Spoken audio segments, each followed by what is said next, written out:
Peace. Peace. Peace. We alive. We alive. We alive. Salute. Peace. Peace. Peace.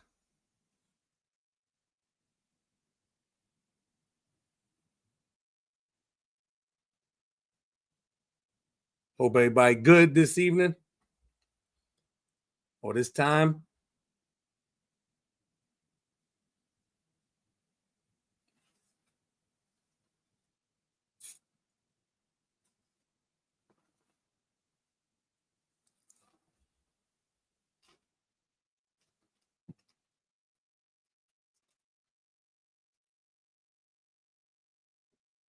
Gonna give it another minute.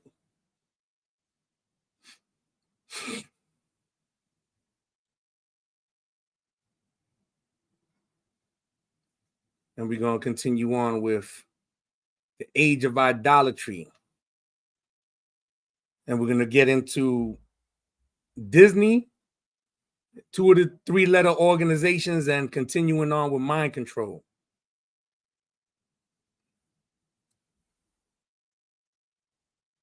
Salute, sis. I see you.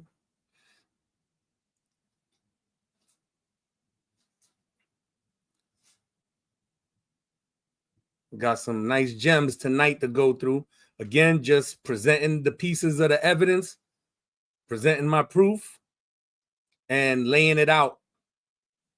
Whether you agree or you disagree, you have your liberty, you have your freedom, whether you believe or you don't. But once everything is laid out, it'll be up to you to decide and, determine whether or not it's valid or not, what I'm presenting.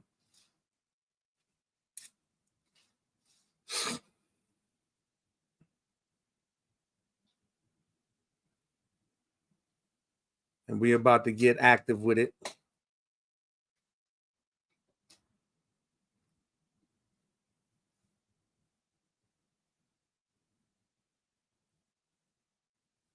All right, let's get into it. So the last week, we went through the Age of Idolatry Part 2, continuing on with mind control and the beta sex kittens. And what was laid out and presented was evidence showing how a 3-letter organization had a very big hand in a lot in regards to what goes on with Hollywood and with celebrities and so forth. So we're going to continue on. Now, I mentioned last time, and again, if this is something that you already know, obviously this is not for you. You're still welcome, and feel free to add on, comment, whatever. But this is for people that really don't know, that may have heard and never really delved in themselves to investigate. So I'm presenting it, and you can see it for yourself. If you heard it before, cool, add on. If not, that's cool as well. Anyone that doesn't know about it, and this is your first time seeing about it, then hopefully it will encourage you to continue to search, to do your research, and add on as well. So let's get to it.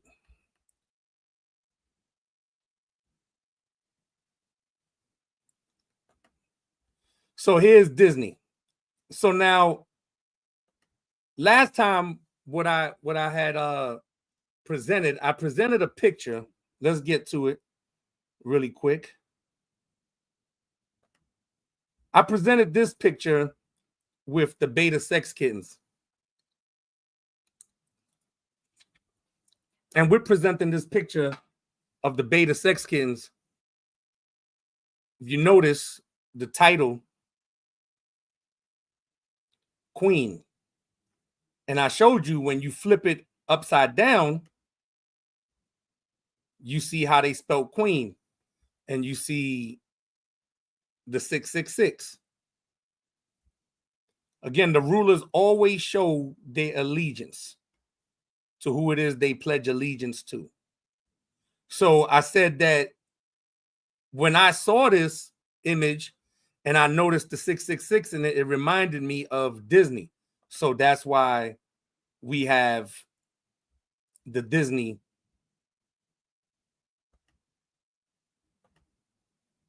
logo or emblem, whatever you want to call it. And you see within the Walt, there's a 6. The capital D of the Disney is a 6 backwards. Some people try to say is a 6 over the I. I guess if you squeeze it, but the one in the middle, the actual capital D, you can see it clearly that it's a 6, and then within the Y is another 6. All right.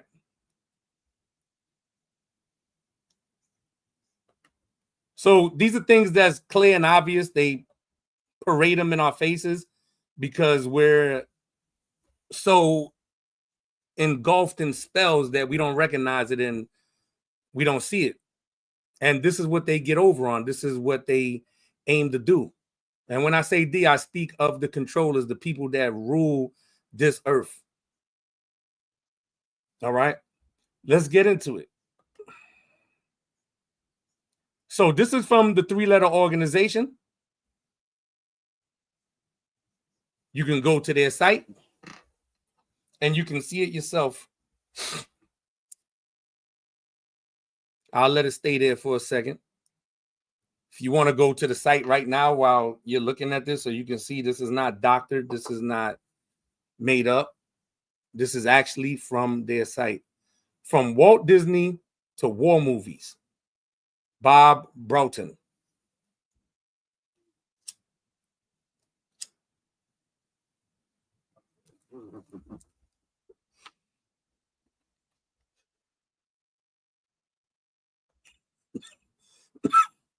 Okay. Again, from the actual website. What do Walt Disney Studios and the Office of Strategic Services, the OSS, which is the former name, the original name of the 3-letter organization, the CIA, the predecessor of today's CIA, have in common? Legendary camera effects artist Robert Bob Cary Broughton, who created award-winning films for both organizations. During his 45-year career with Disney. 45 years with Disney.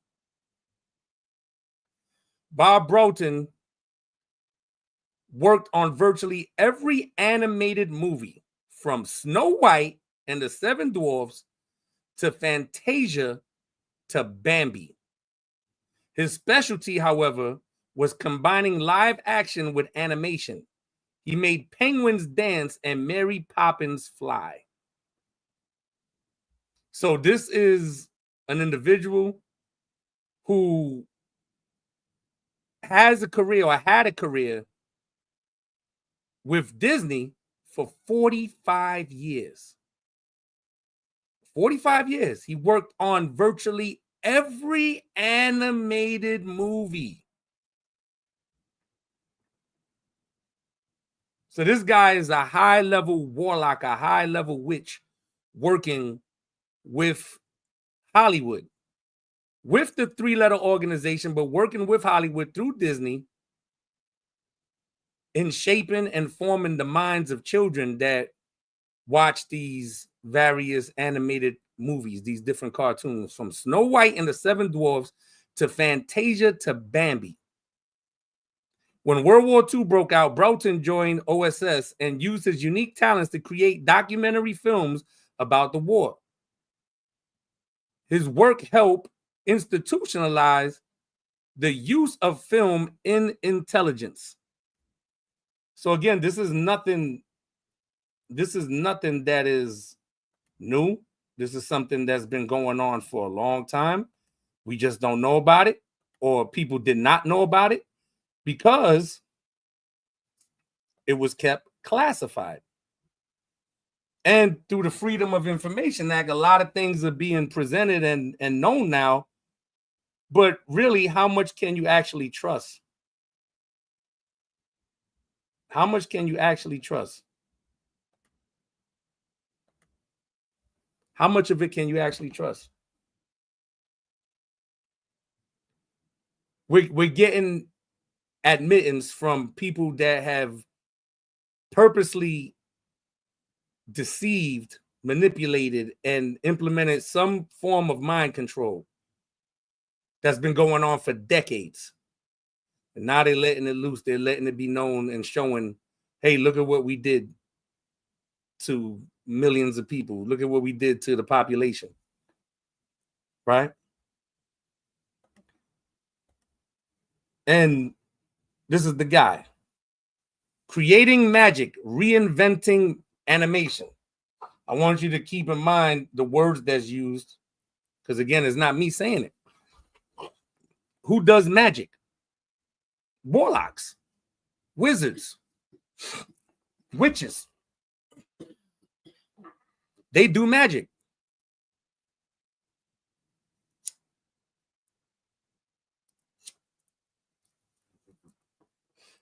His magic or illusions are with film. It's with film. And he's a wizard at it. 45 years. Right? 45 years of doing this stuff. Let's read on. In 1964, Mary Poppins flew across film screens with an enchanted umbrella and dancing penguins. This magic was made possible by Disney's famous multiplane camera and the technical camera wizards. Again, these are words that they use. This is not just random words that I'm using or any type of slander or being funny. These are words that they use. This is what they call themselves.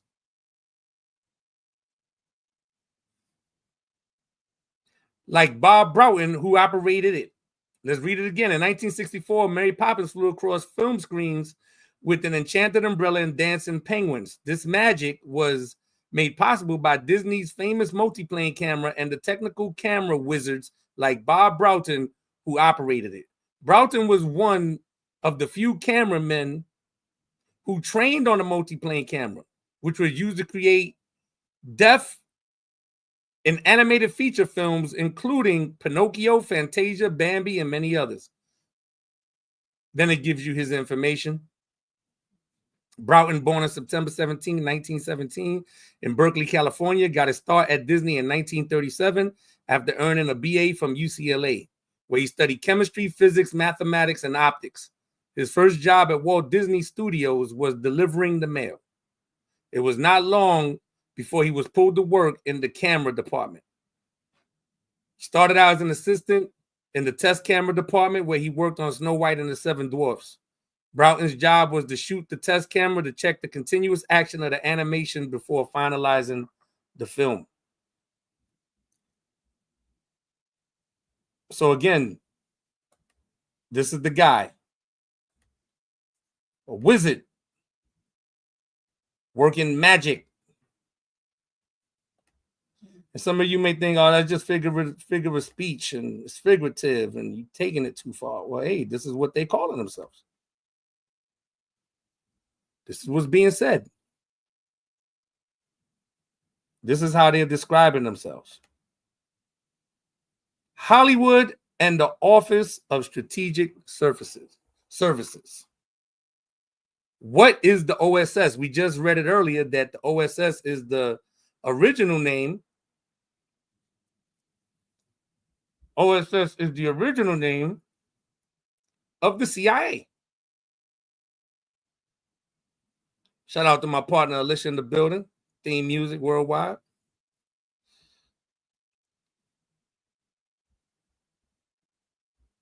The OSS, Office of Strategic Services, strategies, stratagems. strategies, stratagems, wiles. Another word for wiles. What does the wonderful book say about the wiles of who? Okay, let's continue.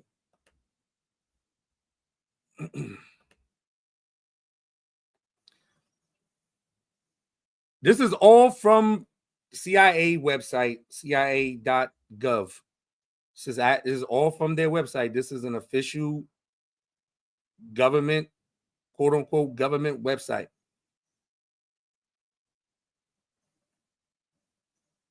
During the Second World War, many in Hollywood signed up to serve their country in the Office of Strategic Services. So during World War II, a lot of people in Hollywood, it doesn't specify whether it was actors, producers, cameramen, it's just broad. Many in Hollywood signed up to serve their country in the Office of Strategic Services. So in order to serve their country and play a part in some type of military operation or military function or capacity, these guys joined and signed up to be a part of the OSS, which is now the CIA.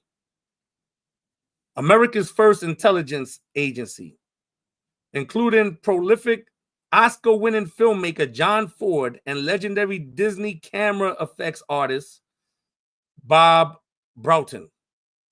Camera effects, the illusions.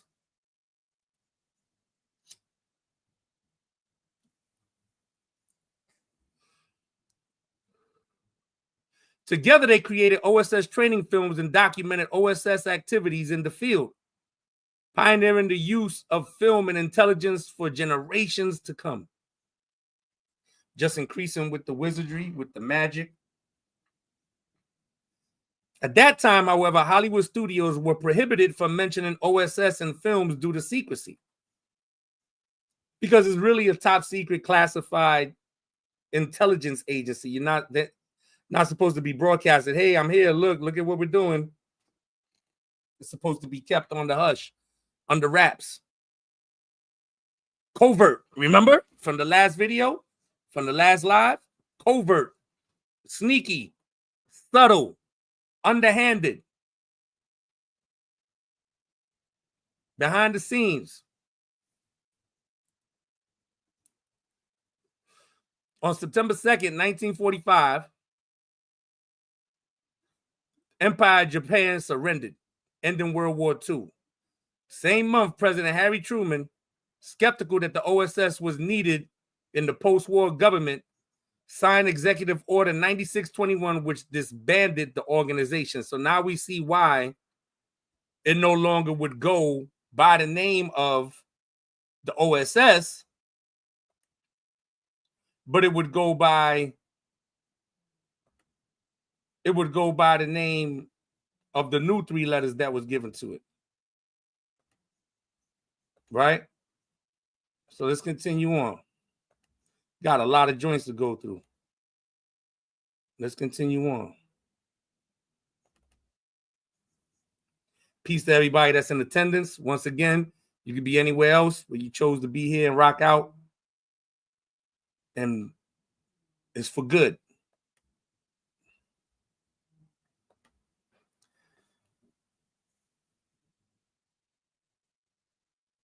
Okay. Second paragraph. The first paragraph I already read. Still, General William Donovan, who led the OSS, would strive for the OSS legacy to persist after the war. He wanted the public to know and remember the heroics of the men and women of OSS. Donovan encouraged former OSS officers to write articles and memoirs sharing the greatness of the organization's missions. Many ex-OSS officers with a talent for writing headed straight to Hollywood. So these guys from the 3-letter organization, they have a talent for writing, for scripting, making things up.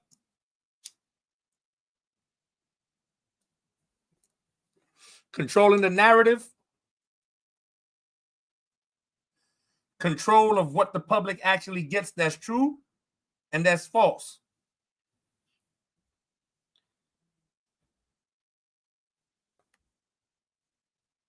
Right?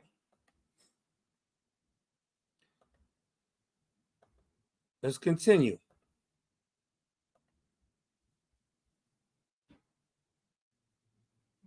Let's continue.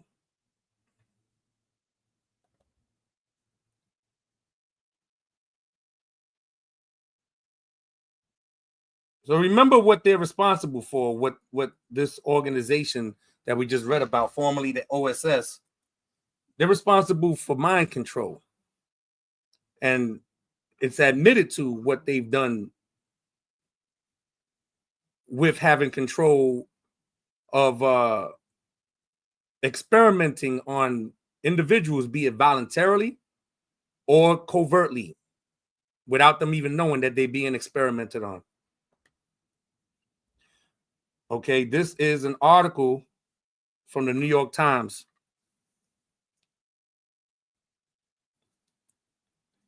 Okay, a digitized version of an article from the Times print archive. And it was in 1996.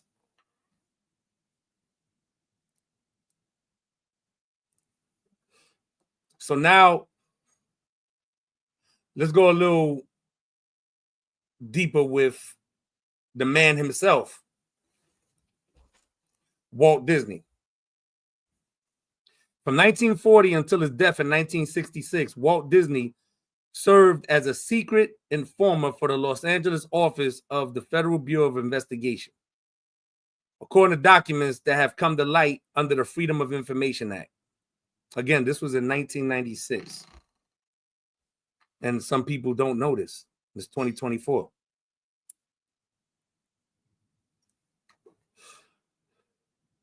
Details about the filmmaker's FBI connection emerged for the first time in Walt Disney, Hollywood's Dark Prince, an unauthorized biography by Mark Elliott to be published in July by Birch Lane Press.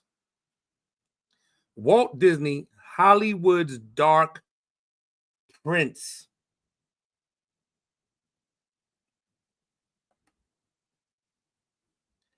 Hollywood's Dark Prince.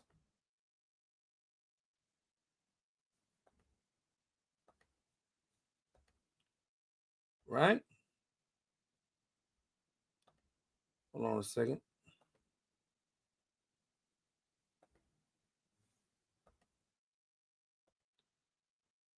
All right. It's about 7 pages. We're going to get through it. This is the second page. Continuing on. Mr. Elliott, who has written several books on popular culture, provided a copy of the Disney file to the New York Times so that information and direct quotations in the book could be verified against the government documents. Experience with similar FBI dossiers leaves no doubt that the material submitted by Mr. Elliott is authentic. As it happens, because many of the 570 pages in the Disney file are blacked out or withheld for national security reasons, it cannot be determined what names of Hollywood figures Disney passed on to the Bureau as communists or subversives. So there's all kind of different people in Hollywood. Again, it's not mentioning whether they're executives, they're writers, or they're actors or actresses, that Disney was reporting on, giving information back to the three-letter organization in regards to these people's actions and how they was moving, whether they were communists or subversive, or it's going to tell you as we read on. During the strike of animators at the Disney studio in 1941, however, he publicly accused the strike leaders of communistic agitation. According to an advertisement taken out by Disney in Variety on July 2nd, 1941. And when Disney, whose right-wing leanings were well known, testified before the House Committee to an Un-American activities in Washington, he named several of the animators who had led to the strike as communists. What Hoover got in return, let's get the next one, number 3.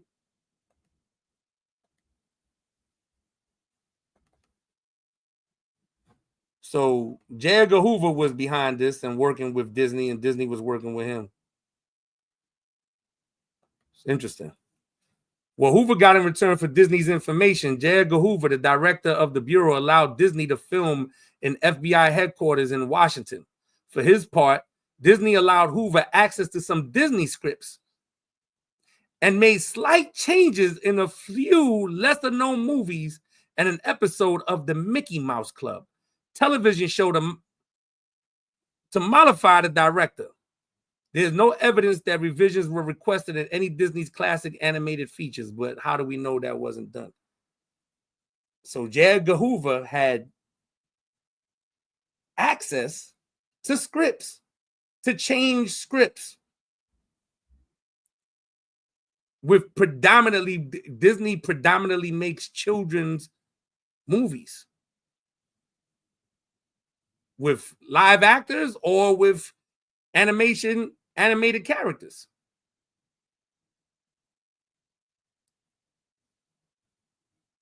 Had access to change some scripts. All right, because of the information Disney provided the Bureau, he was made a full special agent in contact in 1954. An SAC contact was usually a trusted informer who could provide transportation and equipment as well as public relations services to the Bureau. Disney was not the only important informer in Hollywood. While president of the Screen Actors Guild in 1947, Ronald Reagan was designated Source T10 by the FBI, meaning he was a confidential source with the code T10. So old Reagan had his hand in there too.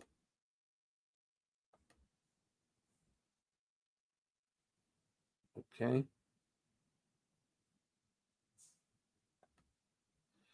Let's get the next one.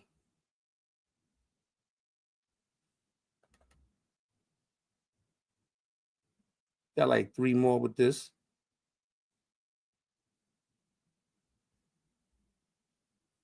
Just give me a second. Loading up. All right.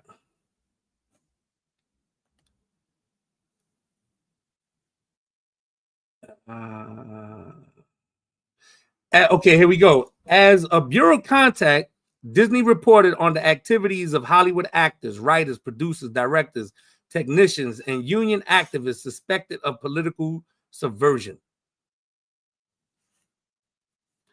The earliest communication between Disney and Hoover appears in July of 1936. Memorandum in which Hoover writes, "I am indeed pleased that we can be of service to you in affording you a means of absolute identity throughout your lifetime." The meaning of absolute identity is unclear, but the document signifies the beginning of a long-term relationship between the two men. So they actually know each other since 1936. They knew each other since 1936. J. Edgar Hoover and Walt Disney. So he's tied. This is what I'm presenting. You can believe it, or you cannot believe it. You can accept it, or you can reject it. You have your freedom. This is not me talking without presenting anything. We are told to prove all things. I'm just providing the information done in research from credible sources. And in these cases, directly from the horse's mouth.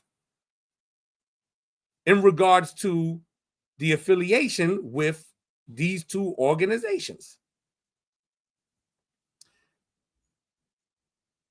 If you believe, praise God. If you don't, praise God. You have your liberty.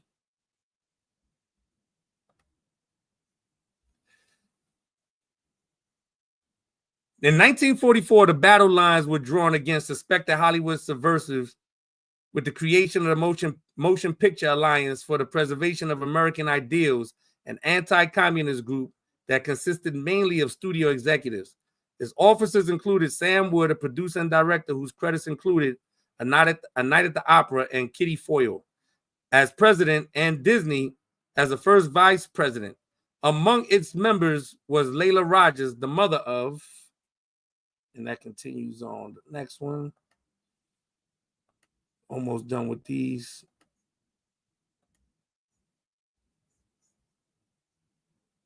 And then we're going to get to some pictures to prove some points. Some more points.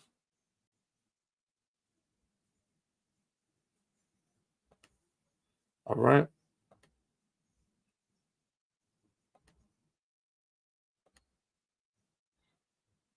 Okay, among his members was Layla Rogers, the mother of Ginger Rogers, who testified during the hearings of the House Committee on Un-American Activities that her daughter had turned down many films, including one based on Theodore Dreiser's Sister Carrie, because they were un-American. Data on Compic saw it. A memorandum sent in 1947 from FBI headquarters in Washington to his Los Angeles office said the Bureau wanted to know about Compic, communist pictures. That year, when the House Committee began its hearings on communist infiltration of the movies, Disney followed Mr. Reagan and the actor George Murphy as a principal witness. On the stand, he attributed the strike of studio animators to communist union leaders and said he was smeared by such communist front organizations as the League of Women Voters. The next day, he sent a telegram to the committee saying he had made a mistake. He meant the League of Women Shoppers. Okay, go to the next one. So this is just some extra information, I guess, that's in there. But the point that's being proven again is the affiliation and the relationship between Disney and these groups.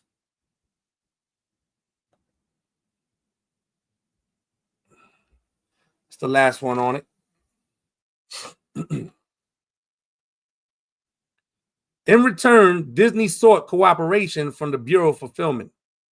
In 1956, a Disney aide requested the right to use the Bureau's offices in Washington for the Mickey Mouse Club television program. You know how many kids grew up watching the Mickey Mouse Club? In the mid 1900s and the 50s and the 60s to the 70s and to the 80s up until the 90s and the 2000s, and if it's still going on now.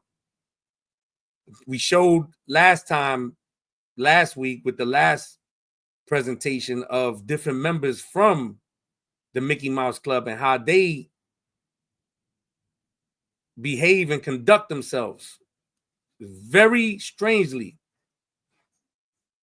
with the correlation to mind control. And you see it. You see it yourself. Act very weird and strange, right? So in return, Disney sought cooperation from the Bureau for Filming. In 1956, A requested the right to use the Bureau's offices in Washington for the Mickey Mouse Club. Disney officials promised that the Musketeers would be seen enthusing about agents on their shooting range as a great marksman, and the FBI would be something which children would look up to. Bureau officials found the resulting film complimentary to the Bureau, but advised that a few changes should be made in the script. Changes were made, though precisely what they were is not clear from the file. Role of agent changed. So, again, showing that Disney, the actual man Disney, had his hand in both intelligence organizations, the FBI and the CIA.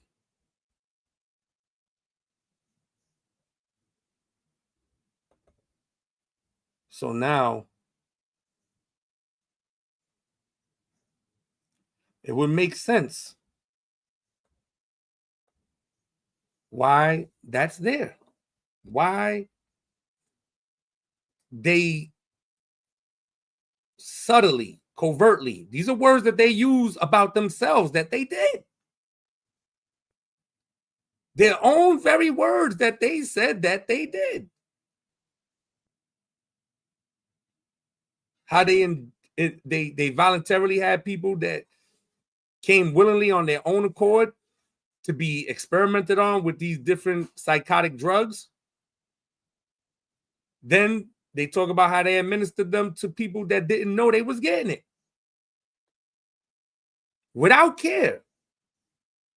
Just random people just picked and destroyed their lives.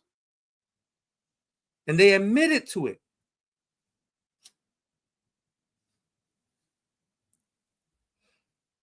Open admittance. So now we see this is not a coincidence why we would see a 6, a 6, and a 6 within Disney. Some people may not believe it. You're reaching, you pushing, you I don't know. That's the beauty of freedom.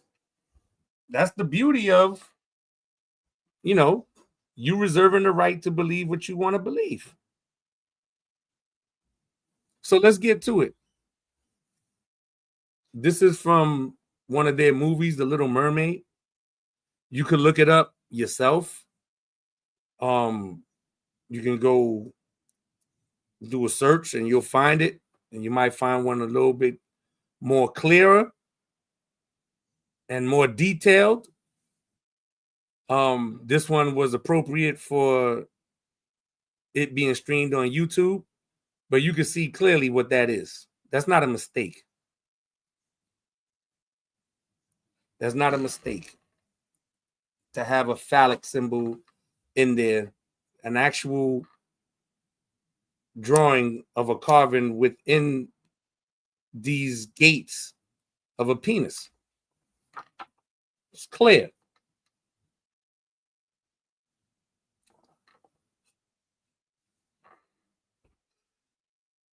It's clear. This is Disney. This is Disney. This is what Disney does.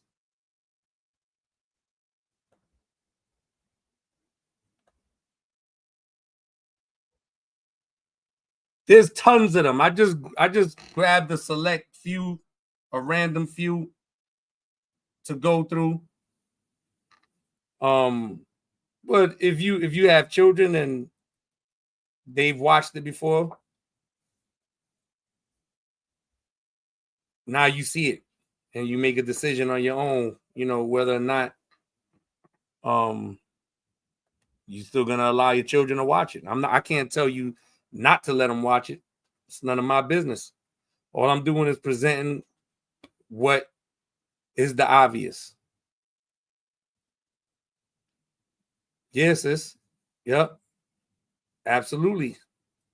And you see a clear copy of it. You can look it up online and you'll see it.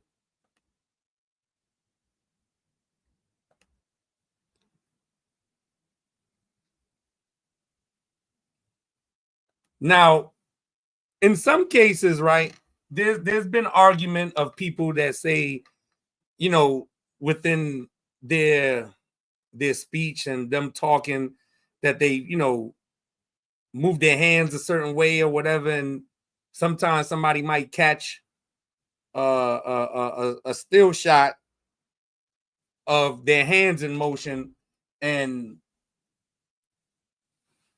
they might be doing a gesture that appears to be something that is not.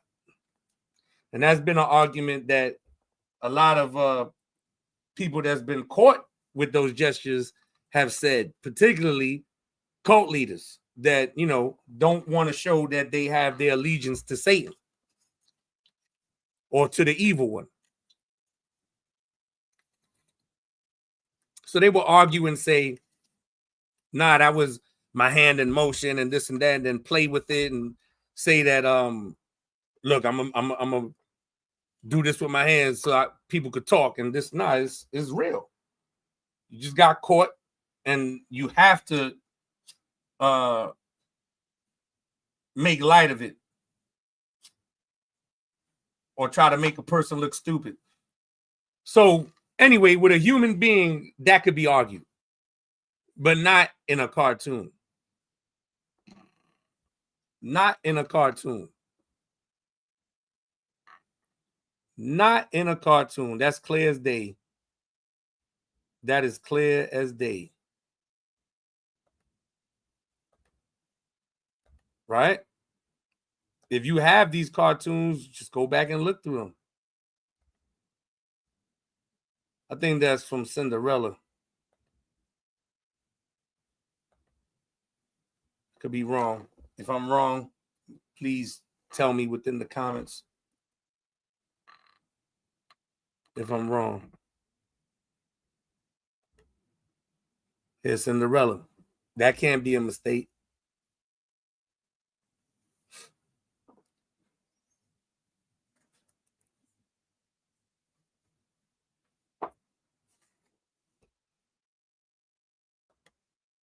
Oh, the other one was Cinderella too. The one that I played, this one right here, is that Cinderella as well? Is that from Cinderella?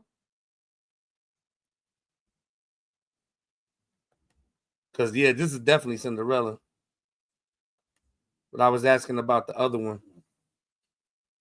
So, yeah, I know this is okay. Yep.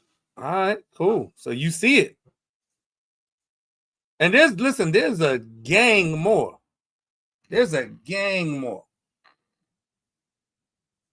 Even up until present day, right now, it hasn't stopped. They still doing it. They still doing it. Let's get the next one.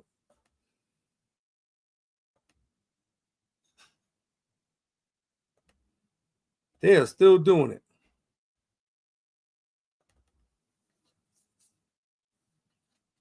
So many. But I'm not gonna overkill. I'm not gonna overkill. And the reason why, because if you see it and you know that it's true, and you see what's being presented for yourself, you see the evidence clear, and you believe it and you see it, then it's gonna lead you to go look. It's gonna lead you to go research, and you're gonna probably find more. And that's what it's about.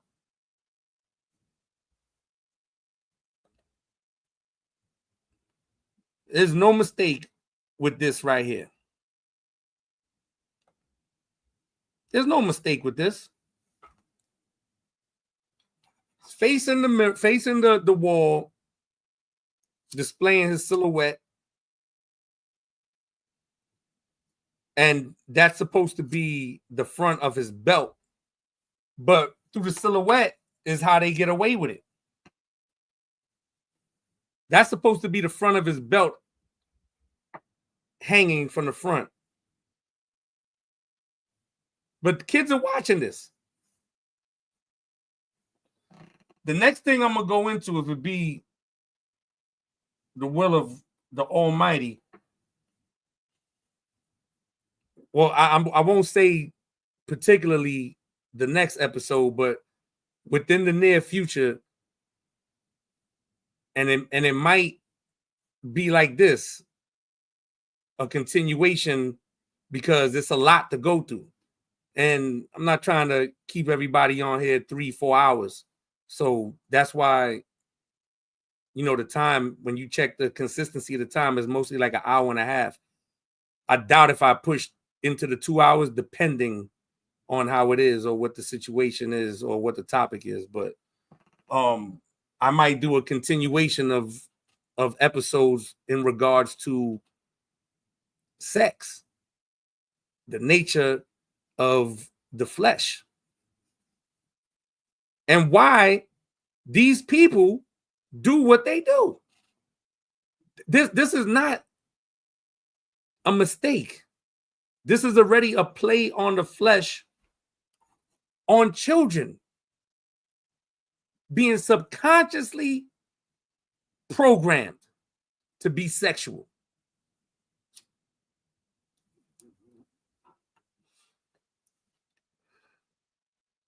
Why? Why has it always been an attack on children? It's been like that for generations. Our parents and their parents were cartoons. It's nothing new. Bugs Bunny was dressing up and cross-dressing. Bugs Bunny is clearly a male character, but he was cross-dressing and kissing other males on the lips.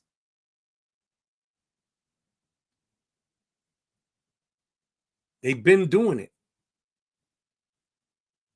And always trying to pass it off subtly as comedic, so it's accepted.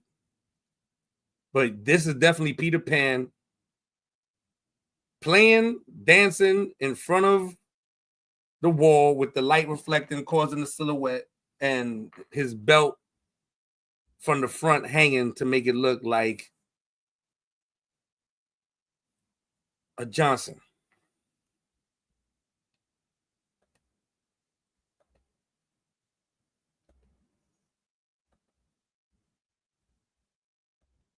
And this is Disney, the man that had ties, with the three-letter organizations.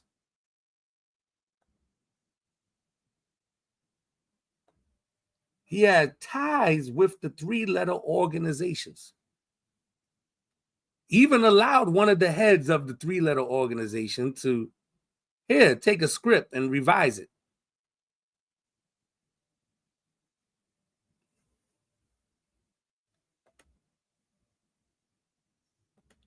There's all kind of subliminal messages always. If your eye is open, you'll see it.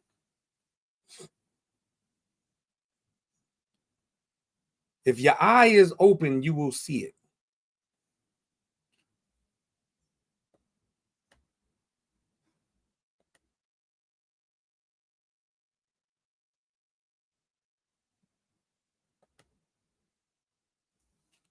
If your eye is open, you see it. Why? Why? It's not the only one that they've done this with the word sex. Is quite a few. There's a famous one that you can find if you look it up with the Lion King.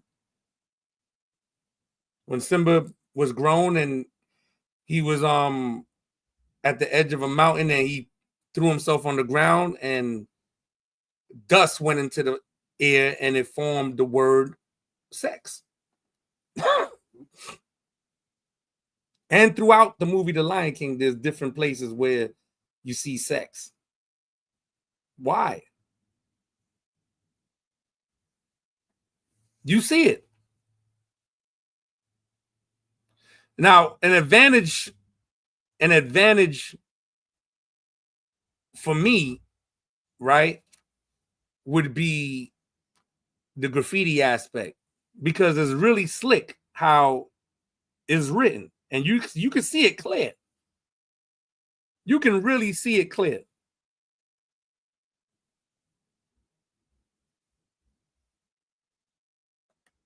Let's see another.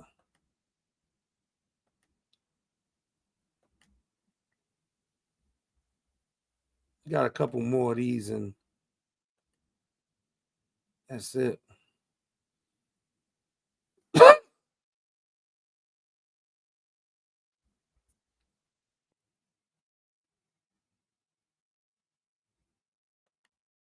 Y'all see that? I'm gonna leave it there for a second. Again, this is not for those that know. If you know, that's beautiful. That is beautiful. Add on. This is for those that may not know, that might have heard but dismissed it, especially if you were under the reign and rule of someone that controlled your way of thinking in any type of organization or so-called religious group. So, I mean, you see it clear. Let's check this one out. Now I must be I'm definitely pushing it with this one, right? Don't come at Mickey, man. Nah, don't come at Mickey. Clearly dressed as a wizard with his druidic robe and the pointy hat, standing between stars in the shape of breasts, with two big stars over an area that would be the nipples. So it looked like maybe a woman with pasties on her nipples. Those are clearly breasts.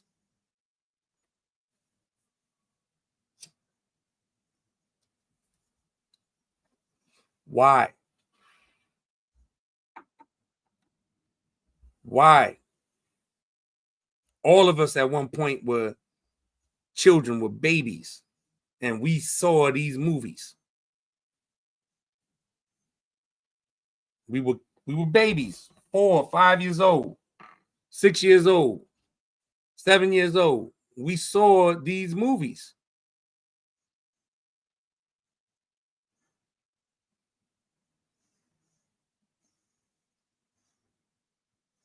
Is it really innocence? Is this not what it is? Like, am I imagining this?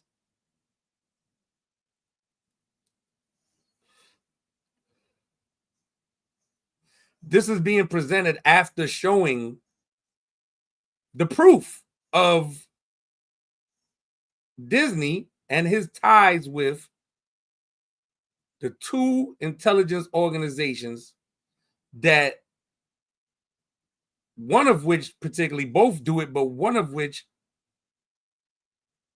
started mind control. And when you go back to that one that we just went through, they tell you why and who they target and how it's done. And they had their hand in Hollywood, heavy in Hollywood.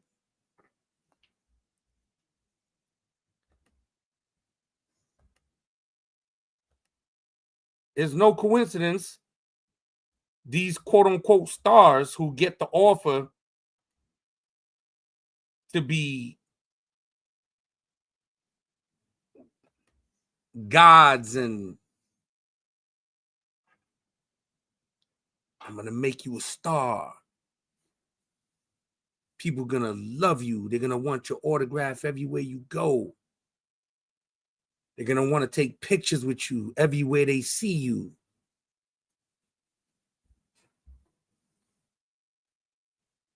You're going to have it all.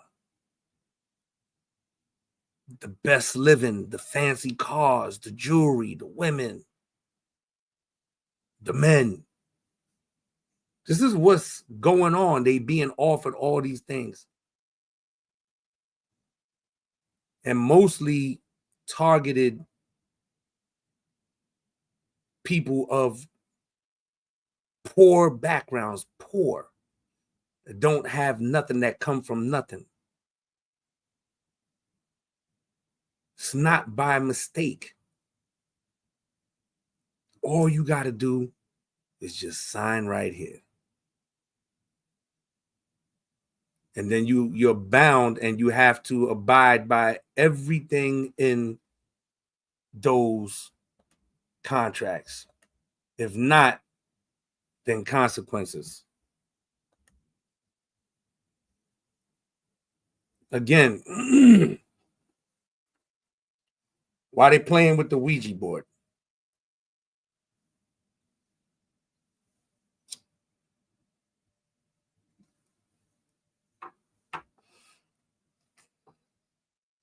Old Mickey with the Disney, with the wizard, with the druidic outfit,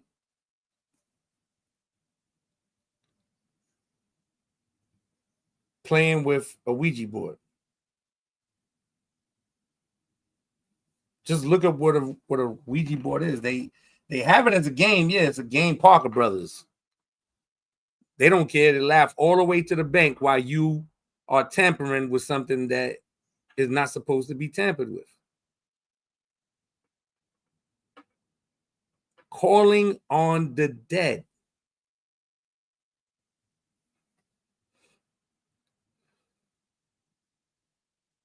They cannot hear you, and they cannot do anything for you.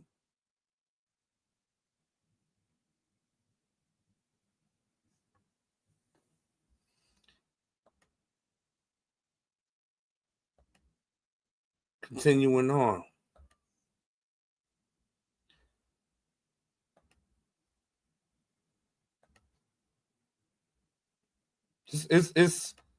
It got to be explained. Why? Why these things?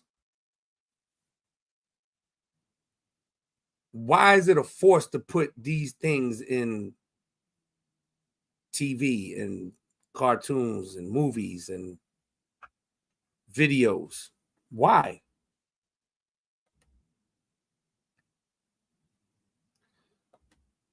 Okay. Within Disney, you have a place called Club 33.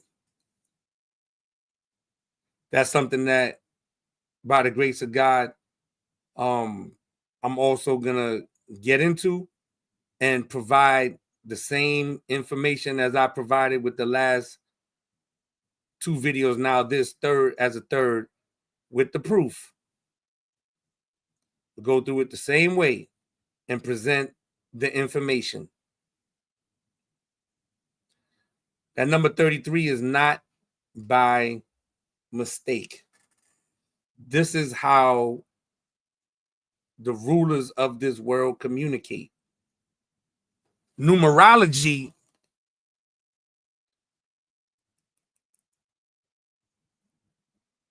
is real. A number system with meanings and why certain things have a number attributed to them. Like the 12 tribes. Like 12 apostles. Like 12 hours in a day. Like 12 hours at night. Like 12 gates with 12 names on them. With 12 different stones. 12 zodiac. It's not a coincidence. That's not a mistake. It's not. So there's an evil to everything that is good.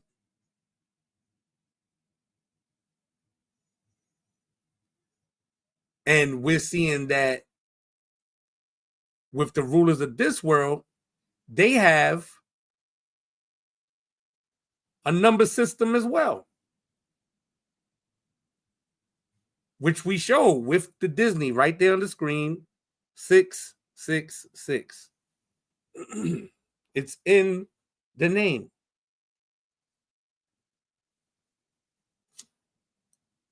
It's very present. And they're not the only ones. It's in a lot of others. If you start digging and you start looking, you'll find it. It's in a lot of others. It's no mistake. 666 Fifth Avenue. That building is not a mistake. And then you research it and you see who's the owner of that building and that family. Look it up. They communicate through these numbers, through hand gestures, through symbols. So this Club 33 It's a years-long waiting list to get into this place. Years. This is in Disney World, a place that is supposed to be for children. And strangely is mostly filled with adults.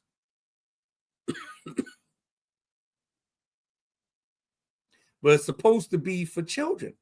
All these animated characters, they get to see them, you know, somebody portraying them or playing them at the quote unquote theme park.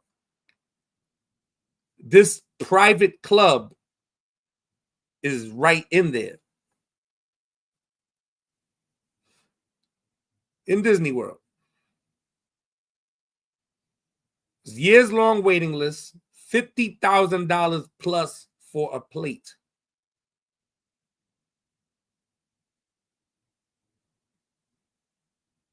And it's only for VIP patrons. This place is very interesting. Club 33.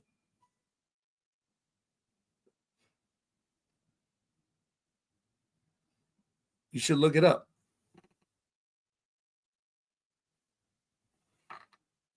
It's no coincidence why it's a 33. There's no coincidence why it's a 33. It's just like there's no coincidence that there's a 6, and a 6 within the name of Disney. There's no coincidence.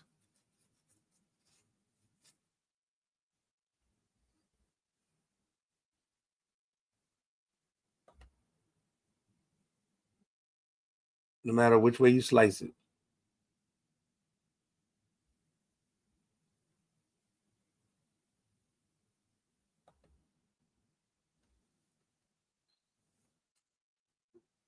Club 33 and what it entails in regards to it being right in the middle of Disney World. Years-long waiting list, $50,000 plus for a plate. Is for VIP patrons.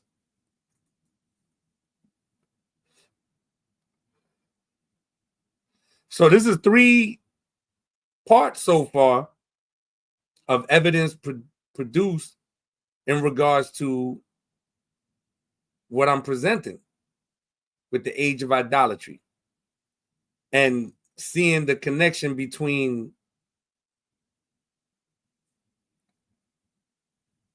what it is, occultic sciences and arts, aka witchcraft, and celebrities and intelligence agencies and Hollywood. So now you can see why on both sides of the bird, of the wings, on both sides, you can see why they used certain celebrity figures to come and say, hey, this is my guy. You should vote for him. Or, hey, this is my gal. This is why you should vote for her. And it didn't work.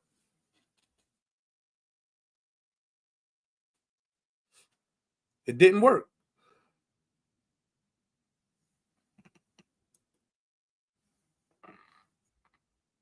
Normally it does.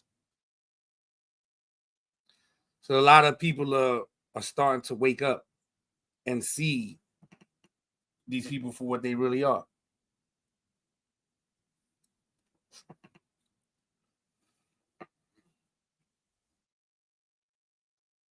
So this is probably going to be the last one in regards to the age of idolatry. Started off with presenting the proof with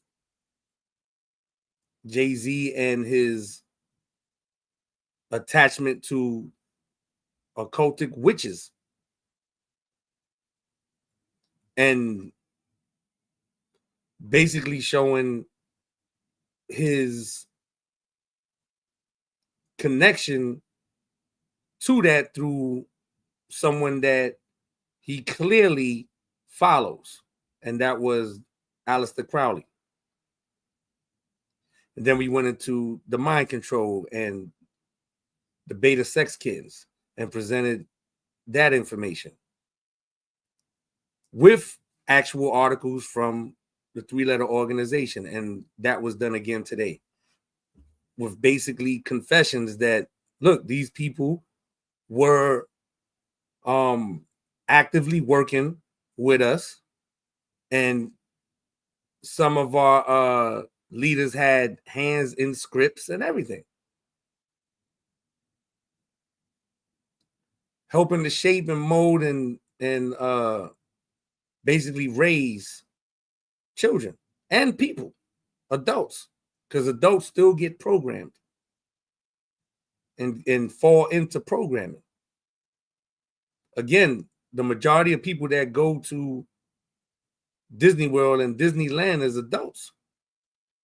It's supposed to be something for kids, but it's a lot of adults that go on their own without children.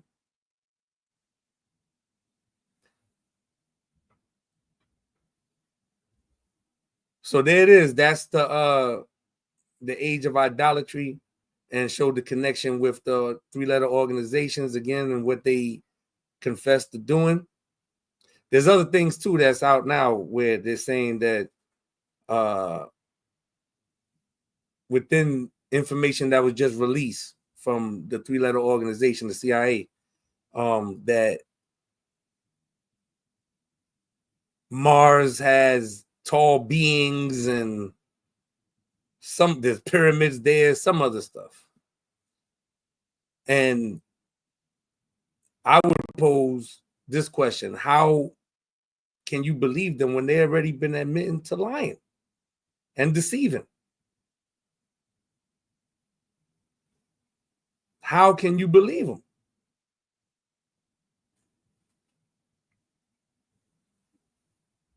Right? So more than likely the next one coming next week will be a next topic. I haven't decided yet on the direction or the angle, because it will be a continuing joint just like this. It was, 3 different joints for time purposes, right? Everything is questionable. Absolutely. Absolutely. When they show themselves and they show who they are and they show what they're doing, you got to believe them. That's why it's important to show the proof and not just say it, not just talk it. Like, it's important to actually show proof of these people doing the things that they're doing with the hand gestures and the different symbolism and the specific use of certain numbers and things of that nature. It's not by coincidence. It's not by mistake. And they would have you believe that. They would have you actually look like you're crazy to people because they don't see it. And again, everybody has their freedom. I'm not here to tell anybody this is it. If you believe, praise God. If you don't, praise God. You have your freedom. But what I will say is whatever's being shown that is factual and proven, and you see it and you don't believe it, you still have your freedom, but it's kind of crazy. It's kind of crazy to not believe or want to accept the truth. So with that, I say peace. Thank you to everybody that tapped in and tuned in. Godspeed, much love to you. Like I said, feel free, build, man, add on anything that I present. and you have information on it, add on. Any questions, anything during any of the presentation or whatever, ask.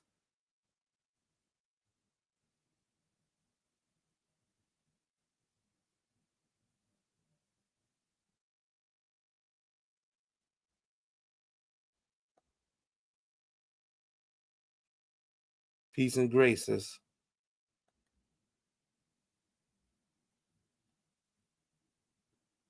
All right. With that, salute, Godspeed, peace, much love. Salute.